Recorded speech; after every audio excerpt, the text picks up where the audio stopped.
2018 പ്രളയവും പേമാരിയും. കേരളത്തിൽ പ്രകൃതിയുടെ താണ്ഡവം. രക്ഷാപ്രവർത്തനം നടത്താൻ സകല മനുഷ്യരും ദുരന്തഭൂമിയിലേക്ക് ഓടിയെത്തിയ കാലം. കണ്ണീർ പ്രളയത്തിൽ കേരളം മുങ്ങിയ മറ്റൊരു ദുരന്തകാലം. അന്ന് പ്രത്യേക സഹായമായി 89,540 മെട്രിക് ടൺ അരി കേന്ദ്രം അനുവദിച്ചു. ഈ അരി മുഴുവൻ ദുരിതബാധിതർക്ക് സൗജന്യമായി വിതരണം ചെയ്തു.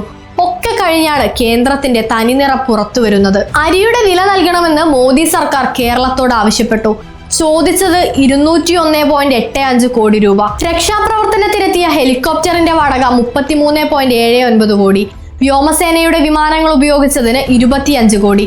പ്രളയവും ഓഖിയും കോവിഡ് മൂലം നടുവൊടിഞ്ഞ ഖജനാവിന് ഈ ഭാരം താങ്ങാനാവില്ലെന്നും പ്രളയബാധിതർക്ക് സൗജന്യമായാണ് അരി വിതരണം ചെയ്തതെന്നും സംസ്ഥാനത്തോട് ദയ കാണിക്കണമെന്നും സംസ്ഥാനം തുടർച്ചയായി അഭ്യർത്ഥിച്ചു. ഈ അഭ്യർത്ഥന ഉന്നയിച്ച് മുഖ്യമന്ത്രി തന്നെ പ്രധാനമന്ത്രിക്ക് പലവട്ടം കത്തെഴുതി. പക്ഷേ കഠിനഹൃദയരുടെ കരളലിഞ്ഞതേയില്ല.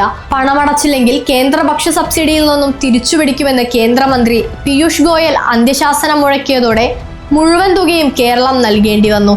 കണ്ണിൽ ചോരയില്ലാത്ത ഈ ചെയ്തികളൊന്നും നമുക്ക് മറക്കാനാവില്ല, പൊറുക്കാനുമാവില്ല.